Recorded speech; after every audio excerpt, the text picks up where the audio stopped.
सरकार को मैसेज इतना देना चाहता हूँ, इसकी एक भी ईंट हिल गई यहाँ से वहाँ, पूरे देश भर में माहौल बदल जाएगा। बड़ी चेतावनी माना जाए आपकी तरफ से ये बड़ी चेतावनी है आपके माध्यम से। भारतीय जनता पार्टी ने हमें सिखा दिया कि आस्था से बड़ी कोई चीज नहीं। भीम आर्मी आजाद समाज पार्टी के लोग यहाँ पर इस तरीके का अपमान नहीं सहेंगे हम लोग। और भी पार्टियां हैं जो बाबा साहब के नाम पे सियासत करती हैं, क्या लगता है उनका भी सहयोग आपको मिलने वाला है? 4 बार चीफ मिनिस्टर होने के बावजूद उनका कोई इसमें रोल नहीं है। माना जाए बहन जी ने भी धोखा दिया है कहीं न कहीं। ये धोखेबाज बाबा साहब को, विचारों को धोखा देने वाले लोग हैं, मैं उनको नहीं मानता। भीमराव जी, आप लगातार संघर्ष कर रहे हैं इसके लिए, और भी पार्टियां हैं जो बाबा साहब के नाम पे सियासत करती हैं, क्या लगता है उनका भी सहयोग आपको मिलने वाला है? ये बड़ी दुख की बात है, 4 बार चीफ मिनिस्टर होने के बावजूद उनका कोई इसमें रोल नहीं है। सरकार का उन लोग ने निषेध नहीं किया है। ये बचाने के लिए रोड पर नहीं आ रही है। ये मैं समझता हूँ ये धोखेबाज बाबा साहब को, विचारों को धोखा देने वाले लोग हैं। उत्तर प्रदेश की जनता ने इसको जान ले और सही रास्ते पर उनको बाजू में कर ले। तो माना जाए बहन जी ने भी धोखा दिया है कहीं न कहीं। मैं नहीं समझता हूँ, लोग बड़े प्रबुद्ध है, समझदार है। वो समझते हैं कि इस आंदोलन में उन लोग का कोई सहभाग नहीं है। अच्छा, बाबा चंद्रशेखर साहब के नाम पर उन लोग को राजनीति करनी है, सत्ता स्थापित करना है, लेकिन बाबा साहब के धरोहर के लिए लड़ने के लिए, रास्ते की लड़ाई के लिए वो मेरे को लगते नहीं आए। मैं उनको नहीं मानता, लेकिन जो भी लोग मेरे साथ चलेंगे उनके साथ मैं विरोध करूंगा। अच्छा, चंद्रशेखर आजाद समाज पार्टी के मुखिया हैं, कुछ दिन पहले यहाँ पर आए थे, तो क्या माना जाए आप दोनों लोग मिलकर लड़ाई लड़ रहे हैं ये वाली? हमारे रिश्ते उनसे बहुत मैत्रीपूर्ण रिश्ते हैं। उनसे भी आने वाले समय में मैं बात करूंगा 1-2 दिन में, और आने वाले समय का प्लान रखूंगा। लेकिन ये धरोहर जैसी है वैसी रहेगी, आपको बताना चाहता हूँ। सरकार को क्या कुछ मैसेज आप देना? सरकार को मैसेज इतना देना चाहता हूँ, इसकी एक भी ईंट हिल गई यहाँ से वहाँ, पूरे देश भर में माहौल बदल जाएगा। सरकार का निषेध हो जाएगा और पूरे देश में लॉ एंड ऑर्डर का इशू, निर्माण समस्या। बड़ी चेतावनी माना जाए आपकी तरफ से ये बड़ी चेतावनी है, आपके माध्यम से बता दें। ठीक है, ये भीमराव अंबेडकर जी के पोते थे हमारे साथ, जो साफ तौर पर ये कहते हुए नजर आ रहे हैं कि यहाँ पर जो अस्थि कलश रखा हुआ है बाबा साहब भीमराव अंबेडकर का, वो ये हटने नहीं देंगे। अनिकेत धानुक हमारे साथ हैं जो लगातार इस मुद्दे को उठा भी रहे हैं और आज यहाँ पर मौजूद हैं। अनिकेत, आज तो बाबा साहब के पौत्र आए हैं, क्या कुछ आप लोगों की आगे तैयारी होने वाली है? देखिए, बाबा साहब के जो परपोत जो आए हैं, देखिए वो आए तो हैं, लेकिन उसके बाद भी यहाँ पर गेट नहीं खोला जा रहा था। बड़ी मशक्कत के बाद यहाँ पर जो लोग, यहाँ के जो हमारे कार्यकर्ता हैं, यहाँ पर जो लोग, यहाँ पर समाज के लोग आए हैं बाबा साहब अम्बेडकर की अस्थियों को नमन करने के लिए। आप भी देख लीजिए कि अभी तक यहाँ पर लाइब्रेरी नहीं खोली गई है, जहाँ पर बैठका है वो तक नहीं खोला गया है। ये सम्मान कर रही है बाबा साहब के परपोतों का। ये अम्बेडकर महासभा की जो कमेटी है इतनी दुष्ट हो चुकी है सरकार के साथ मिल करके कि वो उनके आने पर उनका सम्मान तक नहीं कर रही है कि बाबा साहब अम्बेडकर के परपोते आए हुए हैं। कम से कम उनको उनके बुजुर्गों की जो अस्थि रखी है, जो जगह है, कम से कम उनको दिखाने का तो काम करेगा। मतलब उनके परिवार के लोगों को ही यहाँ पर पहुँचने से रोका जा रहा था? बिल्कुल रोका जा रहा है। वरना आप बताइए क्यों नहीं खोला जा रहा है? क्यों ताला लगा के रखा गया? क्यों आपने मेन गेट पे ताला मार के रखा है? आप क्यों, ये जब कोई आ रहा है तभी आप खोल रहे, जब प्रेशर है तभी आप खोल रहे हैं? क्यों नहीं आपने सुबह, जैसे मंदिर का ताला खुल जाता है सुबह से और शाम को बंद हो जाता है, वैसे आप क्यों नहीं खोल रहे? ये भी तो हमारा तीर्थ स्थल है, क्यों आप बंद करके रखे हुए हैं? भाई, राम मंदिर आस्था के आधार पर बना, वहीं बना जहाँ पर था। ये हमारी आस्था का केंद्र है, यहीं पर रहेगा जहाँ है। हमारी आस्था बाबा साहब अम्बेडकर की अस्थियों में है, यहाँ लगे बोधि वृक्ष में है। ये बोधि वृक्ष, यहाँ पर खुद उपराष्ट्रपति साहब क्या नारायण साहब जी आए हैं, यहाँ पर खुद प्रधानमंत्री नरेंद्र मोदी जी आए, मुख्यमंत्री जी खुद यहाँ पर आकर के यहाँ पर नमन किए।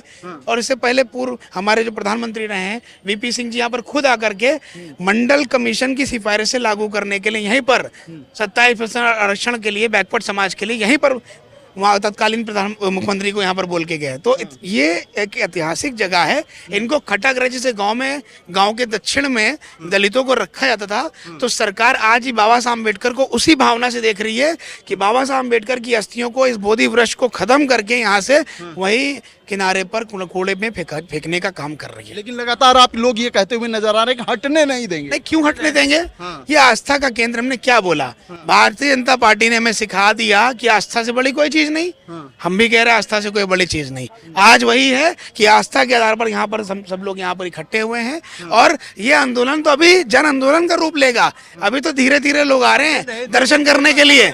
लगातार जो है हमारे पास फोन आते हैं कि अनिकेत भाई यहाँ पर हम दर्शन करने आ रहे हैं और यहाँ पर लोगों को मिलने नहीं दिया जा रहा है, यहाँ पर दर्शन नहीं करने दिया जा रहा है। क्या माना जाए सरकार इस तरीके से क्यों रोक रही है? सरकार डर रही है। सरकार को डर तो अम्बेडकरवादियों से, बाबा साहब अम्बेडकर के विचार के लोगों से। अब विचारधारा जो है जन जन तक पहुंच रही है। लेकिन बाबा साहब की बात तो वो लोग भी करते हुए नजर आ रहे थे। बाबा साहब की बात करने में और करनी और कथनी में अंतर होता है ना। अगर इतने हितैषी होते बाबा साहब अम्बेडकर के तो 400 कुछ करोड़ रुपए इन्होंने पास किया कि सभी उत्तर प्रदेश की बाबा साहब अम्बेडकर की मूर्तियों को संरक्षित सुरक्षित उसको सौंदर्यीकरण कराया जाएगा। आप मुझे एक दिखा दो। तो ये जो जगह है, आप अगर इतने हितैषी तो ये आप क्यों नहीं कह देते कि नहीं इसको राष्ट्रीय स्मारक घोषित करो? और अगर तुम्हारी इच्छा है, तुम्हें लग रहा है कि अम्बेडकरवादी इतने कमजोर हैं, तो लंदन में जब बाबा साहब अम्बेडकर किराए पे रहते थे वो पूरे अम्बेडकरवादियों ने खरीद लिया। तुम इसकी कीमत लगाओ, हम सब खरीद के दिखाएंगे। हम पूरे बहुजन समाज के लोग खरीदेंगे इसको, खरीदने के लिए तैयार। बिल्कुल पूरा बहुजन समाज खरीदने के लिए तैयार है। इतने कमजोर नहीं है। बाबा साहब अम्बेडकर ने आज हम लोग को इतना ताकतवर बना दिया है कि जब इच्छा हो, जब सरकार भी बदल सकते हैं और जब इच्छा हो जो भी कर सकते हैं। हम लोग कमजोर लोग नहीं है। ये दिखाया जा रहा है कि हम कमजोर नहीं है। हमें अधिकारों से वंचित रखा गया, लेकिन हम सड़क पर अपनी लड़ाई जारी रखेंगे। हम वो कठपुतली नहीं है कि जो कठपुतलियों को भारतीय जनता पार्टी ने बना दिया और नचा दिया। हम विचारवान लोग हैं, विचारधारा के लोग हैं।